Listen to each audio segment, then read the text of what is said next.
atmósferas desde Cabo Cañaveral. Hemos comenzado los últimos preparativos para el despegue. Sistemas de propulsión, sí.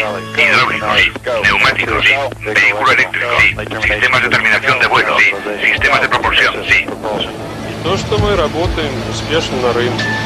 En Cabo Cañaveral podrían reescribirse muy pronto algunas de las suposiciones preferidas sobre la tecnología espacial de los Estados Unidos.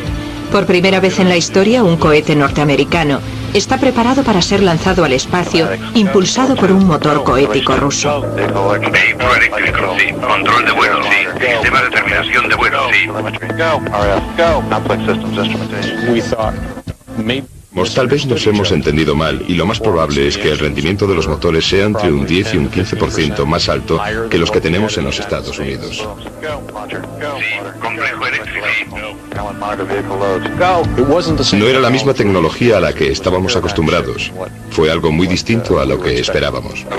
Preparado LH-2, preparado. Vehículo eléctrico, preparado. Control de vuelo, preparado. Sistemas de propulsión, preparado. Hidráulico, preparado. Aquí control de la misión Atlas a menos C5, 4, 3, 2.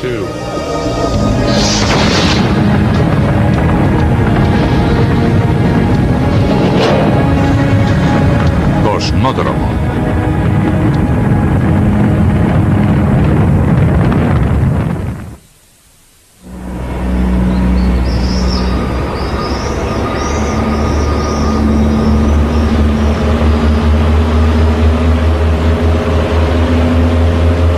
Tras las puertas de este almacén, en una zona lejana de Rusia se encuentra lo que durante 20 años fue el secreto mejor guardado.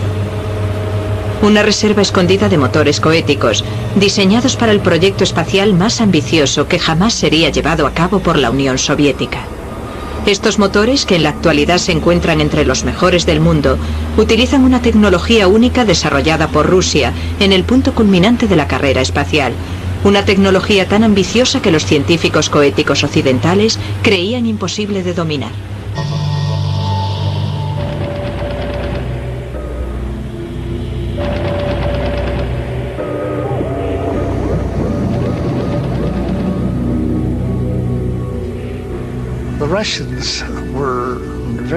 En aquel momento, los rusos eran muy reservados.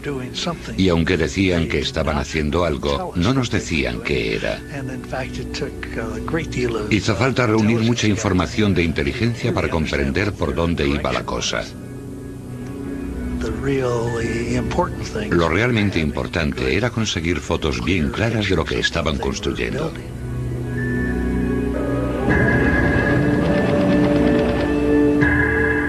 En la década de los 60, los satélites espía de la CIA mantenían una vigilancia constante sobre el enorme complejo de despegue espacial soviético, el Cosmódromo de Baikonur en Kazajstán.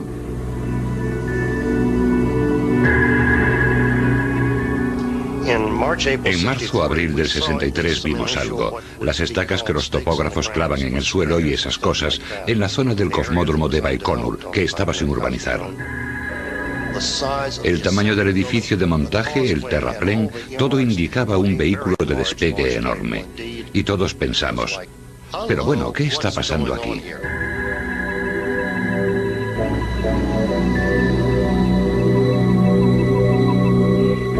Las imágenes del satélite mostraban claramente la construcción de un nuevo terraplén que conducía hasta dos enormes pedestales de lanzamiento situados uno al lado del otro.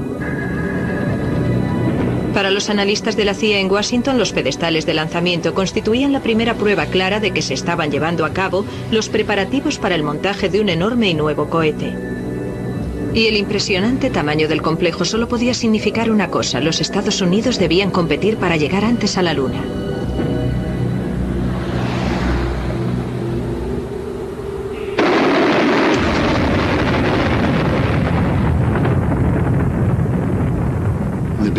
A principios de los 60 los rusos nos llevaban mucha delantera. Tenían mejores motores cohéticos y podían hacer un montón de cosas que nosotros no podíamos. Fue una etapa estupenda para ellos.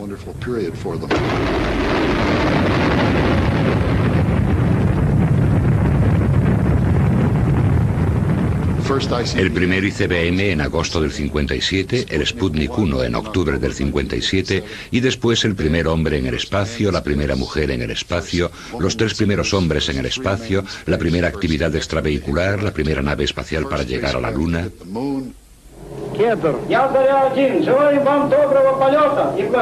Los logros espaciales rusos se derivaban de una interpretación única del diseño coético, encabezada por una figura central.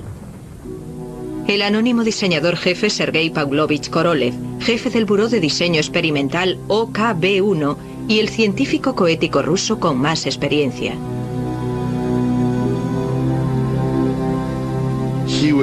Era la figura dominante del programa espacial ruso. No tenía réplica, por ejemplo, en el programa norteamericano. Él era responsable no solo de los primeros años, de los Sputniks, del programa pilotado por el hombre, de los satélites de comunicación, de los satélites espía, de las naves planetarias. No hay ningún norteamericano que tuviese semejante responsabilidad. Habría que comparar su trabajo con el de 15 compañías aeroespaciales y entre 4 o 5 centros de la NASA. Sin duda era la figura dominante.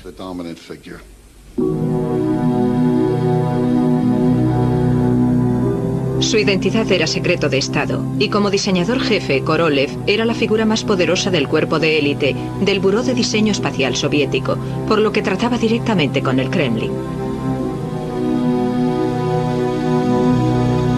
Fue la figura clave escondida detrás del especial enfoque ruso del diseño coético, una filosofía según la que las cuestiones importantes de diseño se resolvían solo después de haber realizado vuelos de prueba completos.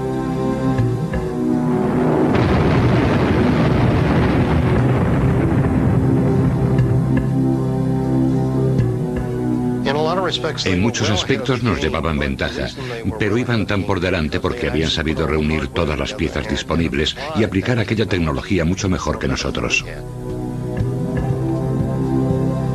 Siendo la conquista del espacio una prioridad política, el progreso de Rusia había llegado gracias a un enfoque intervencionista, por el que los cohetes se habían construido, lanzado y mejorado.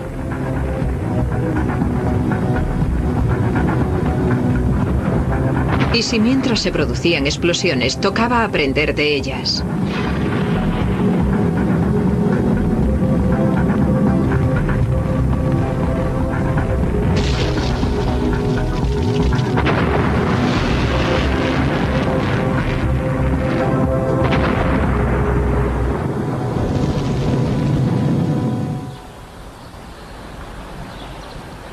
Desde su sede del OKB-1 en las afueras de Moscú, Korolev comenzó a trabajar en una misión lunar tripulada, siguiendo esa misma filosofía de diseño experimental.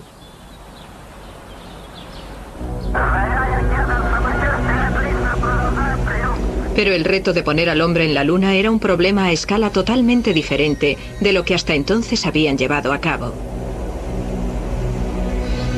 Los Estados Unidos ya llevaban ventaja en lo relativo a su meta de poner un hombre en la Luna a finales de la década de los 60, y las posibilidades de que Rusia lograse ganarles comenzaban a disiparse.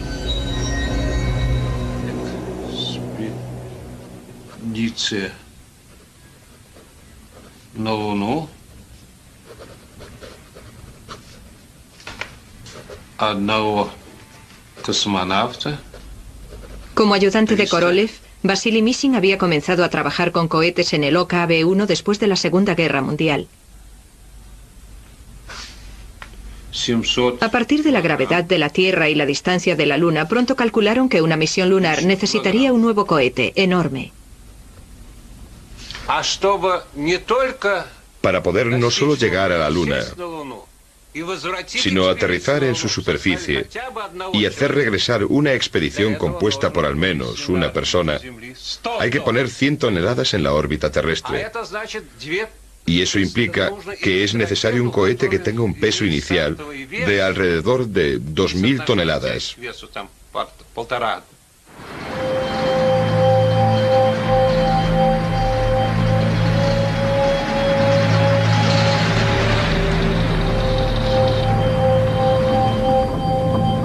Construir un cohete del tamaño necesario cumpliendo el plazo límite establecido por el Kremlin para vencer a los norteamericanos era un reto mayor a todos los que el diseñador jefe había respondido antes. Korolev comprendió enseguida que necesitarían motores nuevos y mucho más potentes para el gigantesco cohete. Pero Korolev no se puso de acuerdo con su fabricante habitual sobre la clase de motores que el nuevo cohete iba a necesitar. No le quedó más remedio que buscar otro proveedor.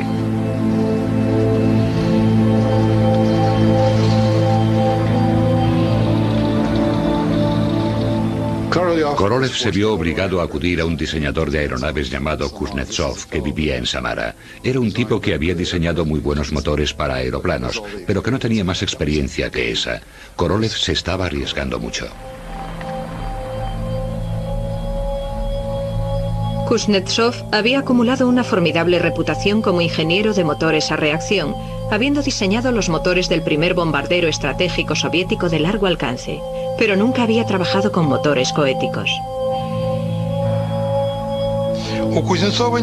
Kuznetsov no tenía experiencia en la construcción de motores de combustible líquido, pero cuando estudió su configuración, comprendió que los motores de combustible líquido, los motores cohéticos, no suponían más problemas que los motores de los aeroplanos, y supo que podría estar a la altura de su reto.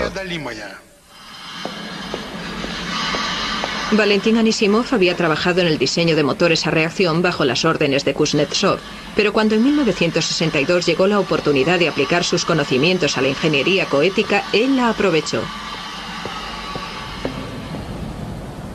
Desde el buró de diseño de Kuznetsov, en Samara, a las orillas del Volga, a 1000 kilómetros de Moscú, el equipo comenzó a calcular qué clase de motores necesitaría el colosal cohete lunar.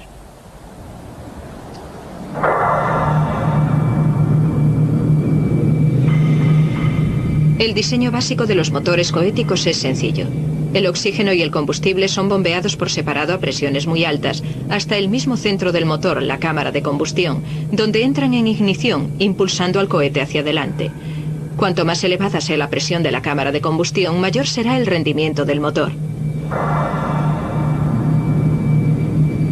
Esas altísimas presiones se consiguen por medio de bombas impulsadas por una turbina de gas encendida desde la precámara de combustión, una minicámara de combustión que desvía parte de la provisión de oxígeno y combustible.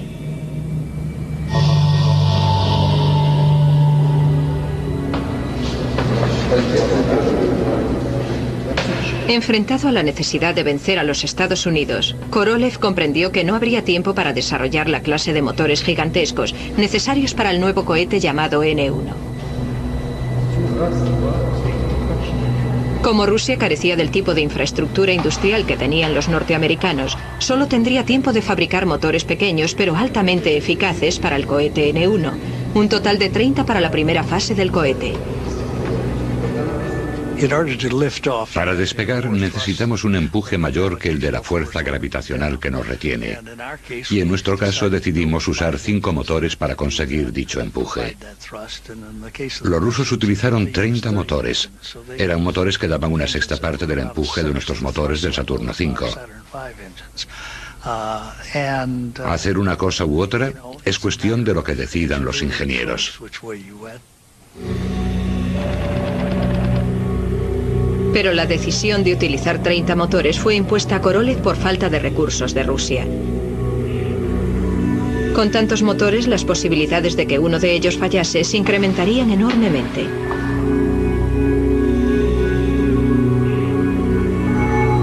Para superar ese alto porcentaje y lograr la eficacia y el rendimiento exigidos por Korolev, los diseñadores de motores tendrían que solucionar un problema del que siempre se había huido, por considerarlo demasiado complicado y demasiado peligroso. En aquel entonces, todos los motores cohéticos rusos y norteamericanos funcionaban utilizando un ciclo abierto, en el cual los productos de escape de la precámara de combustión que impulsan las bombas son expulsados por un lateral, un diseño sencillo pero derrochador. Y para conseguir los motores de alto rendimiento que Korolev exigía, tal ineficacia resultaba inaceptable. Los diseñadores de motores rusos no tendrían más salida que dar un paso muy arriesgado que nunca había sido probado. Tendrían que cerrar el ciclo y encontrar la forma de canalizar de forma segura los productos de escape de la precámara de combustión para devolverlos a la cámara de combustión, donde serían utilizados de nuevo. Un proceso potencialmente explosivo, pero que puede hacer aumentar la potencia de despegue del cohete en un 25%.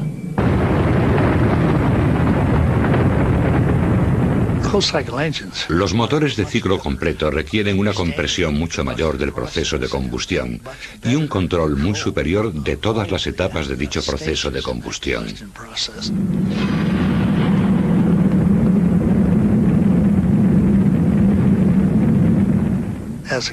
Como consecuencia de ello, se pueden hacer estallar muchos motores mientras se intenta construir uno que funcione, y yo creo que los rusos hicieron estallar unos cuantos.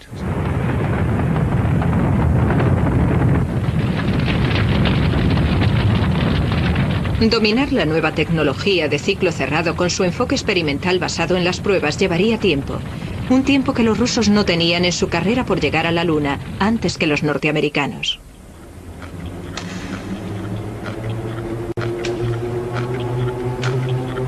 Pero no todo salió mal. La experiencia que el buró tenía con motores a reacción proporcionó un enfoque innovador y lateral al desarrollo de los motores cohéticos. El equipo de Kuznetsov comprendió que existían importantes similitudes entre el ensamblaje de turbobombas en los motores a reacción y los motores cohéticos. En la construcción tanto de los motores para aviones como de los motores cohéticos se lucha por reducir el peso. En nuestro diseño, las bombas reforzadoras están dentro de las bombas principales.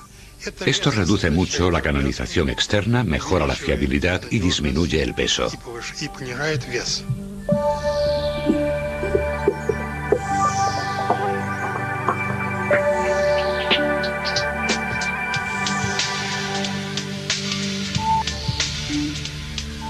Lo compacto del motor resultaba a la vez original y muy elegante.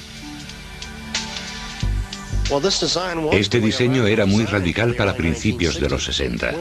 Cuando se diseña un motor, lo mejor es hacerlo lo más sencillo posible, con la menor cantidad posible de piezas. Por eso los rusos eligieron el diseño tipo eje único para la maquinaria turbo, que simplifica y hace aumentar su eficacia de rendimiento.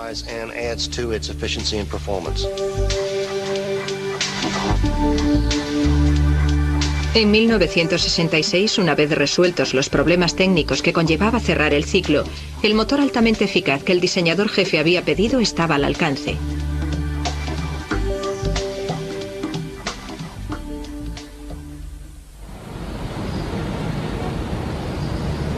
Pero entonces el proyecto sufrió un golpe devastador.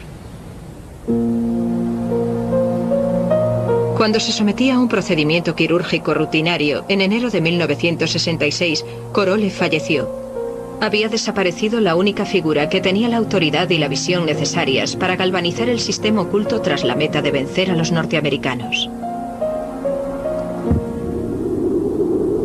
Mientras el cohete N-1 se abría camino hacia el pedestal del cosmódromo, las posibilidades de que Rusia ganase la carrera hacia la Luna parecían prácticamente nulas.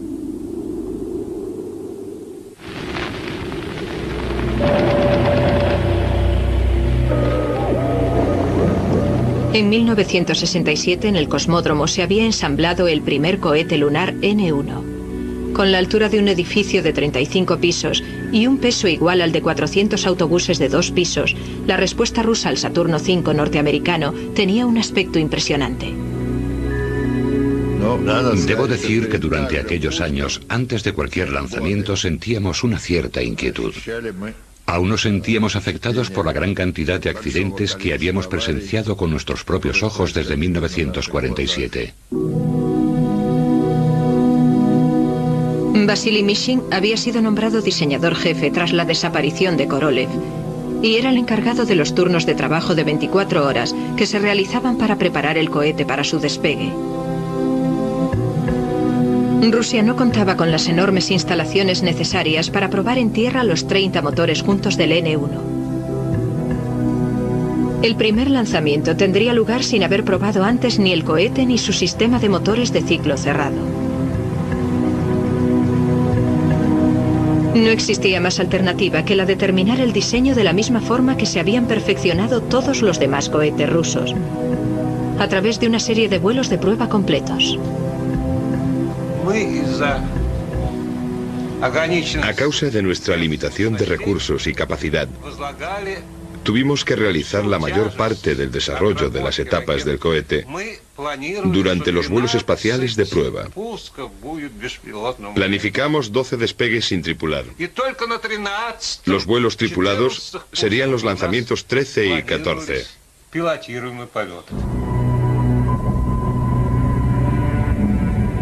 La primera prueba, sin tripular del cohete, tuvo lugar en febrero de 1969.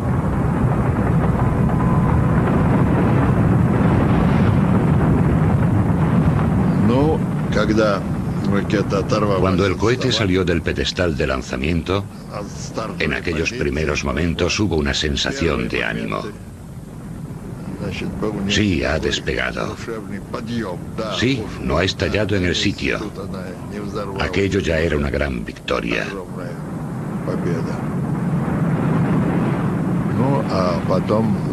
Y lo que ocurrió a continuación ya forma parte de la historia.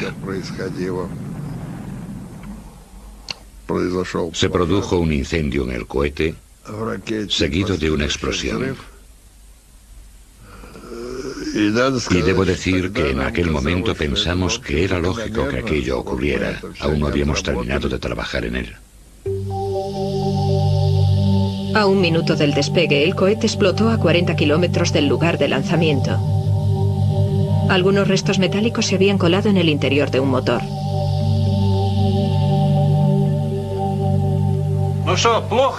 Claro que me sentí mal. ¿Se sentiría usted bien si su motor estallase con un impulso de 4,5 toneladas? Uno se siente muy mal. Controlar un cohete con 30 motores empezaba a resultar muy difícil. Pero como aún faltaban otros 11 despegues sin tripular antes del vuelo tripulado, el sistema de control de los motores fue mejorado antes del siguiente lanzamiento, en julio de 1969. Este es el lanzamiento. Se ha parado y ahora caerá. A los pocos segundos del despegue, el cohete volvió a caer sobre el pedestal con la fuerza de una pequeña bomba nuclear. No habíamos salido del refugio situado a 10 kilómetros de distancia cuando se estrelló. Eso fue lo que nos salvó. Si hubiésemos salido, no habríamos sobrevivido.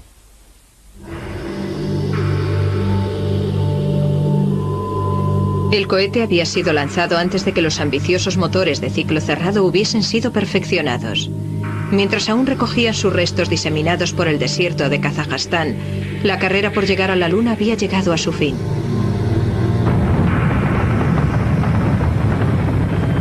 Solo 2 semanas después del desastre del N-1, los norteamericanos celebraban su victoria gracias a la triunfante misión del Apolo 11.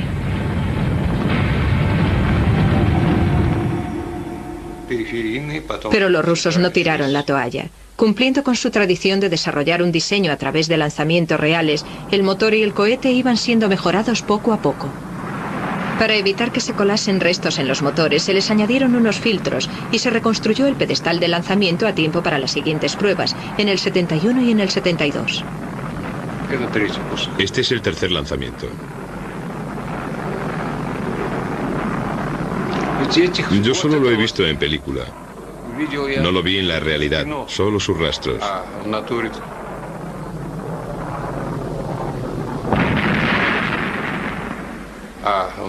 Este es el momento en que se produce la explosión. Fue algo increíble. Y sus problemas no acabaron ahí, porque el cuarto cohete también estalló.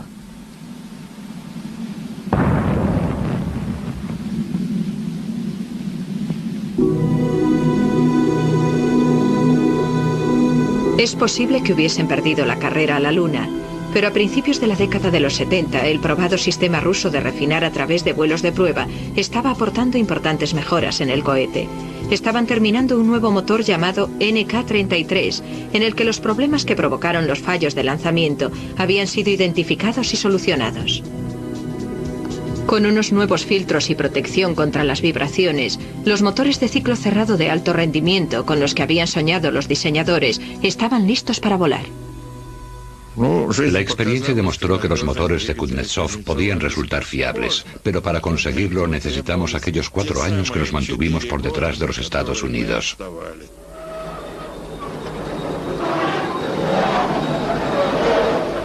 Pero justo cuando los motores del NK-33 eran capaces de demostrar su valía, el programa fue cancelado.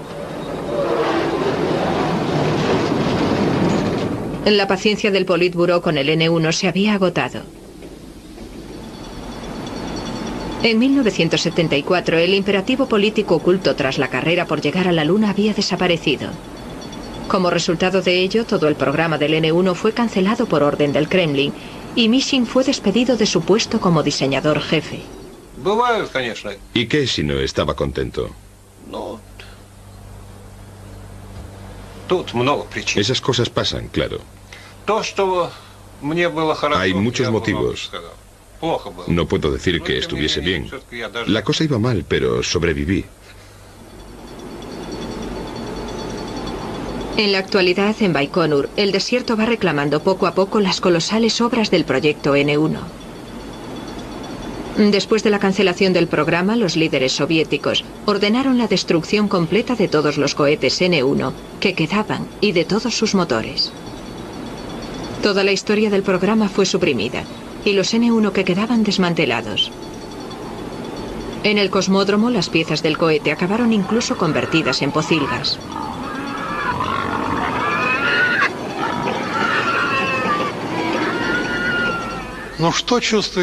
¿Qué siente una persona cuando ha sido responsable de la creación de un proyecto, de su desarrollo, de ver cómo se crea un sistema, de ver cómo funciona, y de repente, en el momento culminante de su participación en el proceso creativo, le dicen que debe dejarlo, que debe ponerle fin? La decepción fue tal que aún ahora resulta imposible de explicar.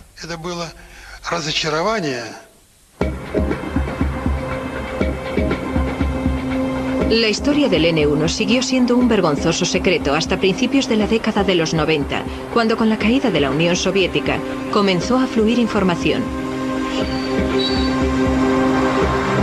Los científicos cohéticos norteamericanos que iban de visita, los primeros en explorar los logros espaciales rusos, empezaban a percibir los detalles de un motor que estaba en venta. Dicho motor utilizaba un tipo de tecnología muy distinta a aquella con la que los norteamericanos estaban familiarizados. La descripción fue para pensar que allí había algo, que había que ir a verlo. Y nos fuimos para empezar a desarrollar contactos, para saber con quién había que hablar y cómo llegar hasta allí. En aquel momento las barreras a las que nos enfrentábamos parecían insuperables, pero no nos dimos por vencidos y al final conseguimos los contactos adecuados y pudimos comenzar a ver algunos datos. Recibían información sobre un cohete con unas especificaciones de alto rendimiento poco comunes.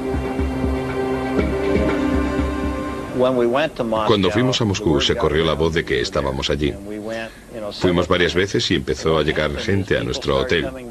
Una de las personas que acudieron era un caballero de unas instalaciones de prueba situadas en Siberia, donde habían probado el motor NK-33. Y a través de él pudimos organizar una reunión con el señor Kuznetsov.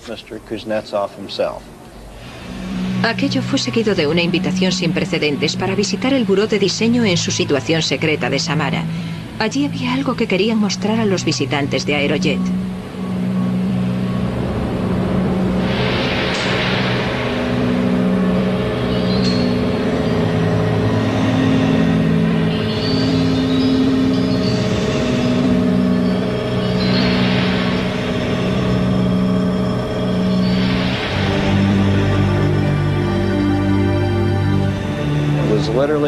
Literalmente era un bosque de motores. Había más de 60 motores almacenados en un área, uno junto al otro. Ver semejante cantidad de un activo tan impresionante fue realmente increíble.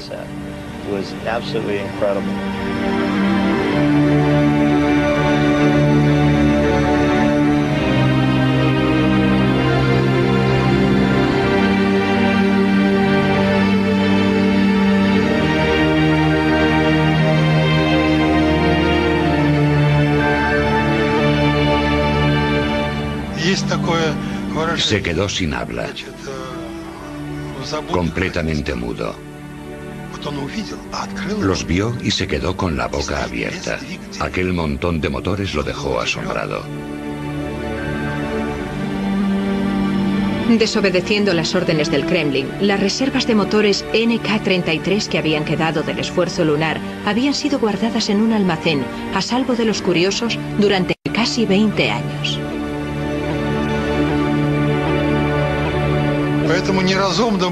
No parecía sensato enviar a la chatarrería para que los fundiesen unos motores que habían sido diseñados para durar y funcionar.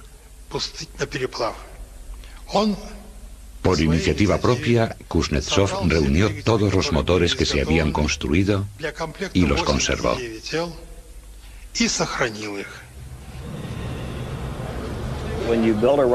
Cuando se construye un motor cohético, resulta increíble la cantidad de horas que se invierten en cada uno de los cohetes. Es tal la dedicación que casi es como si se tratase de un hijo. Tiene que tener algún valor. Ellos no sabían cómo sacárselo, por eso los conservaron.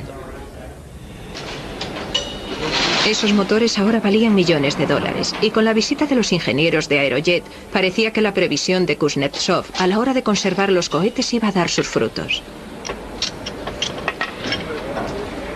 Pero como el NK-33 nunca había sido probado en vuelo, Aerojet tenía mucho que preguntar acerca de las especificaciones de rendimiento que se le achacaban al ciclo cerrado del motor.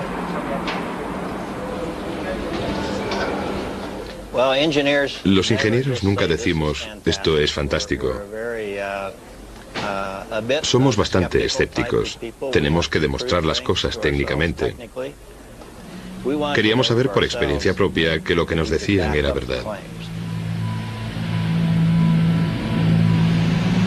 Ese escepticismo se vio acentuado por el hecho de que la tecnología de ciclo cerrado del NK-33 se entendía muy poco en los Estados Unidos.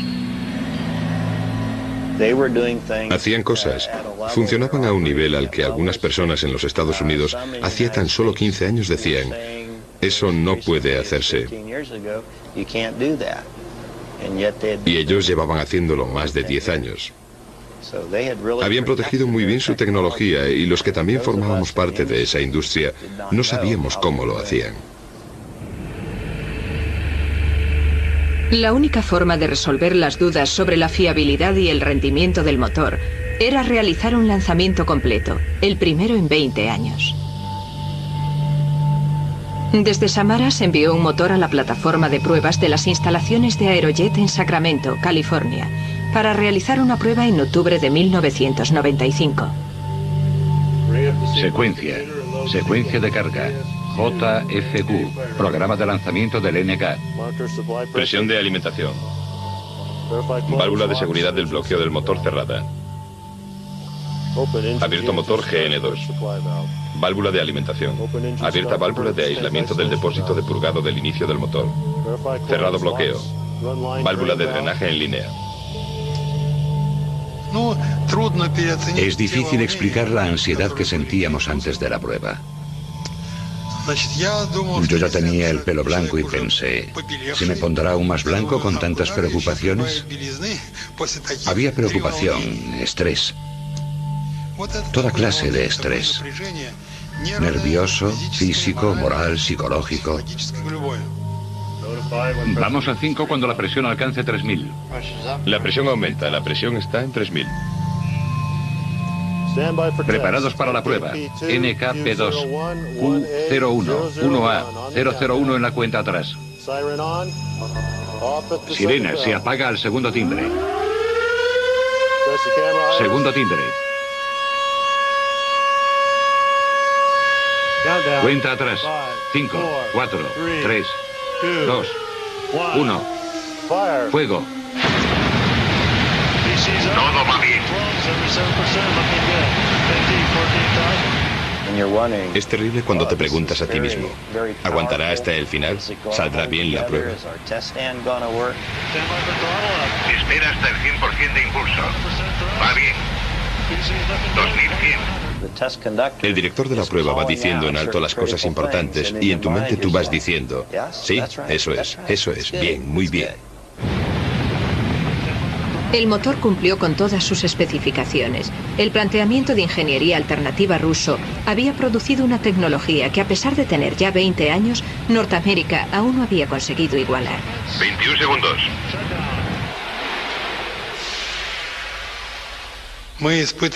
Lo probamos a las 10 de la mañana. Aquí era cerca de la medianoche. Todos esperaban a que llamásemos para decirles cómo había salido la prueba y les dijimos: sí, ha funcionado.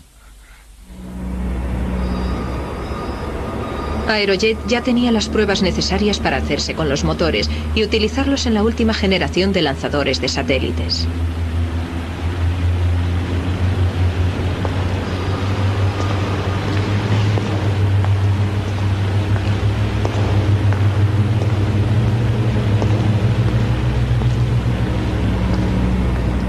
El hombre que los adquirió sabe una o dos cosas relativas a los méritos rivales de la tecnología espacial rusa y norteamericana.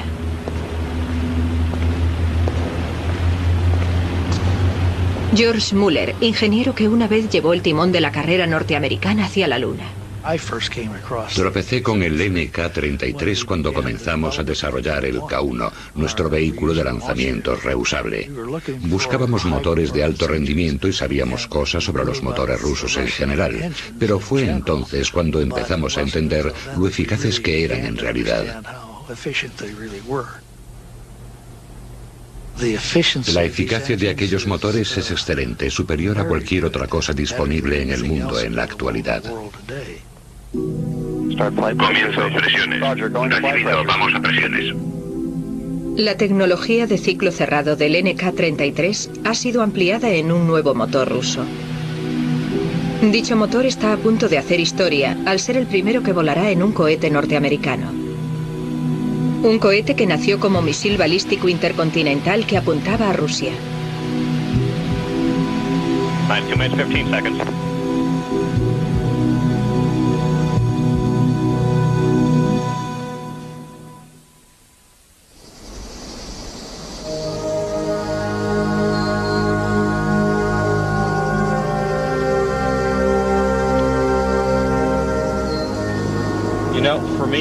Para mí es siempre lo mismo. No resulta ni más fácil ni mejor. Este aún es un poco más intenso porque es el primer viaje, pero eso no facilita las cosas. John Caras, científico coético del gigante espacial americano Lockheed Martin, va camino del pedestal de lanzamiento de Cabo Cañaveral, unos días antes del vuelo inaugural del último cohete Atlas, propulsado por un motor ruso RD-180.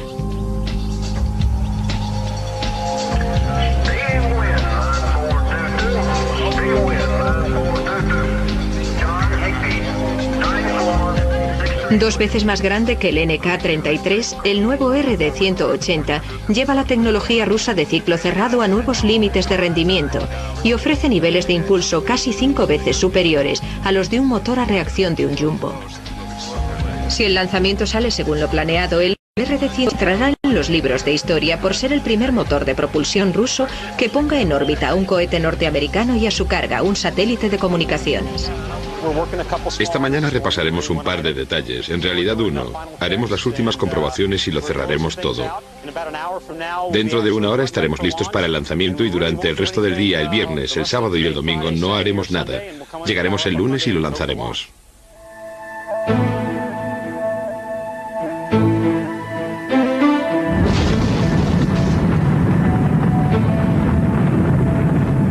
El RD-180 es un descendiente directo del enorme motor de ciclo cerrado construido en la década de los 70 para el programa cancelado del satélite espacial ruso. El buró de diseño NPO Energomage, uno de los principales fabricantes de motores coéticos del mundo en la actualidad, lo ha construido a medida para Lockheed Martin. Aunque Energomage ha alimentado con éxito más de 2.000 cohetes con 11.000 motores, este será el primer lanzamiento del buró de diseño realizado desde Cabo Cañaveral. Y siempre quiere estar seguro de que se ocuparán de él cuando llegue. Mientras que el viejo cohete Atlas era impulsado por 5 motores, el RD-180 es tan potente que el nuevo Atlas III solo utilizará uno y aún así ofrece un 10% más de rendimiento. En la ciencia cohética no se realizan pronósticos sobre el lanzamiento. Como dice el refrán, hay que tocar madera.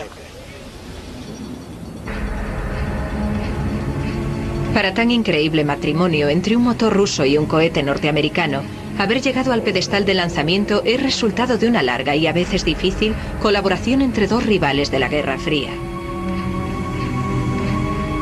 Bob Ford fue uno de los primeros en valorar la tecnología Ergomash, a principios de la década de los 90.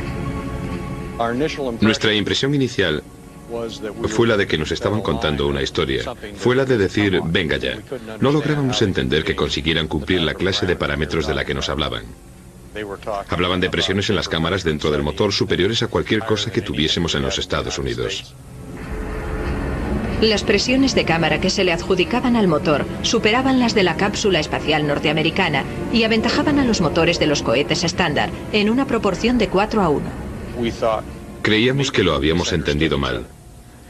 Nos estaban contando cosas que no podíamos validar con nuestra propia experiencia y que debíamos comprobar porque no se trataba de la misma tecnología que solíamos utilizar. Era algo totalmente distinto a lo que habíamos esperado. 5, 4, 3, 2, 1. Aquel desequilibrio entre las expectativas americanas y el rendimiento ruso se explicaba por la tradición rusa de una ingeniería tipo armamentística. Mejorando la tecnología desarrollada por el NK-33, el RD-180 utiliza un ciclo cerrado de alto rendimiento que los ingenieros de los Estados Unidos habían rechazado por resultar demasiado arriesgado. Bien, todo normal. Desconecten. El diseño del motor en sí ya era distinto al diseño que utilizarían los norteamericanos para un motor. El oxígeno del interior del motor fluye a través de la precámara de combustión, lo que pone en funcionamiento la turbina. El ciclo cerrado rico en oxígeno implicaría unas presiones de la cámara de combustión muy superiores, pero no sin correr riesgos. El caliente gas de oxígeno que procede de la precámara de combustión resulta tan inflamable que incluso el propio motor de metal podría incendiarse y explotar. Si tenemos una fuente de ignición, y ya lo hemos visto en varios motores, podríamos quemar el motor por completo. Las consecuencias son dignas de verse. Piezas grandes de casi 8 centímetros de espesor se derriten como si fuesen de cera.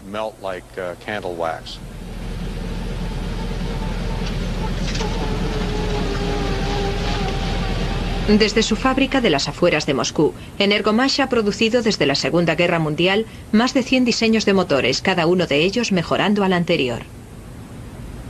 Gracias a un desarrollo incremental, consiguieron dominar un ciclo de combustión que, por ser rico en oxígeno, había sido rechazado por los científicos cohéticos de los Estados Unidos por resultar demasiado peligroso.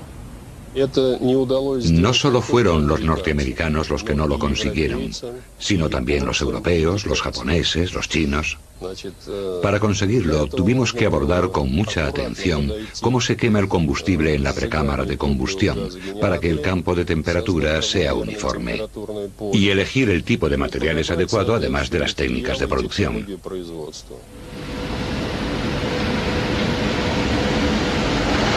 Energomash había encontrado la forma de utilizar el ciclo cerrado para llevar las presiones de las cámaras hasta nuevos límites, a la vez que se protegía el interior del motor de los riesgos de que se declarase un incendio. Inventaron un nuevo tipo de acero inoxidable resistente a altas temperaturas y nunca visto en Occidente para hacer frente al peligroso entorno rico en oxígeno. Con esa clase de tecnología el escepticismo de Lockheed Martin desapareció. Resultó muy sencillo convencerlos. Les dijimos, aquí está el motor, aquí está en la unidad de producción, aquí en el centro de pruebas, y ahora vamos a probarlo. Miren los datos. ¿Qué mejor forma de presentarlo con una prueba concreta de un motor de hierro específico para convencerlos de que funciona, y lo hace de manera fiable? Recibido. 36A, se producirá gran ventilación en la zona este de la rampa. Repito. En Cabo Cañaveral, los controladores terrestres han comenzado a realizar sus últimas comprobaciones. Hoy, el RD-180 ofrece un rendimiento y una fiabilidad que superan con mucho cualquiera de las prestaciones conseguidas en los Estados Unidos, con sus miles de millones de dólares de inversión en tecnología espacial. El contacto con la filosofía de diseño rusa ha obligado al gigante de la tecnología norteamericana Lockheed Martin a cuestionar algunos de sus métodos de trabajo más queridos. Despejen la zona, excepto el equipo verde. Con los rusos, los ingenieros de diseño que han diseñado el motor tienen todos los planos. Entregan dichos planos a los ingenieros de fabricación que están en la planta y que son los que construirán el motor, y ellos son los que a partir de ese momento se hacen cargo del diseño. Mientras que en los Estados Unidos el ingeniero de diseño diseña una cosa y él es el encargado de llevarla adelante en la planta de fabricación. La planta de fabricación se ve obligada a realizar ese plano y entonces es cuando el coste de los artículos se dispara, el porcentaje de desechos se eleva, los requisitos de máquinas cada vez más estrictas aumentan y convertimos la fábrica en un laboratorio tecnológico. En Kuznetsov, el equipo que diseñó y construyó el NK-33 sigue unido. Aunque ya pasa de los 70, Valentín Anisimov sigue siendo el jefe de diseño de motores.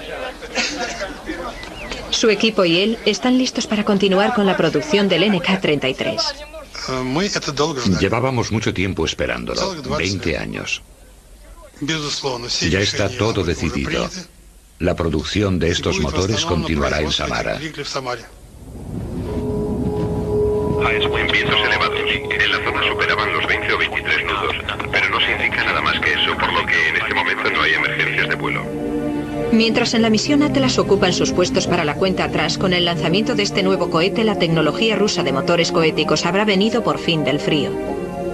Las temperaturas rondan los 21 grados y ahora existe un 60% de posibilidades de no seguir al principio de la ventana. Sin embargo, las condiciones mejoran al acercarnos a la segunda mitad de la ventana. El equipo de Energomash podrá monitorizar el rendimiento del motor desde su propia sala de control para la ignición, que durará 3 minutos. Potencia, recibido. Continúen con la cuenta atrás. Sistemas de propulsión, sí. Hidráulicos, sí. Sistemas de terminación de vuelo, sí. 10 años después del fin de la Guerra Fría, la anticuada ingeniería rusa intervencionista está a punto de enseñar a la alta tecnología norteamericana una incómoda lección. Aquí control de la misión Atlas en C-10, 9, 8, 7, 6, 5, 4, 3, 2, y el motor RD-180 ruge y despega.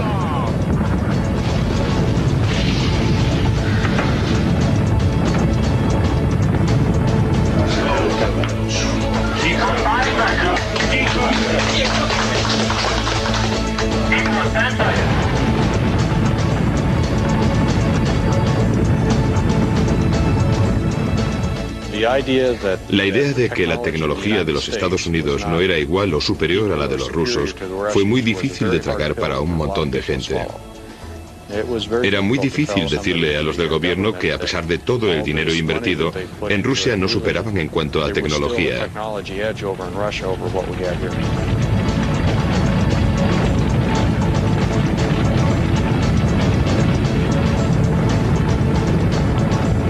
And everything continues to look normal on the engine. Staying steady at 87% thrust.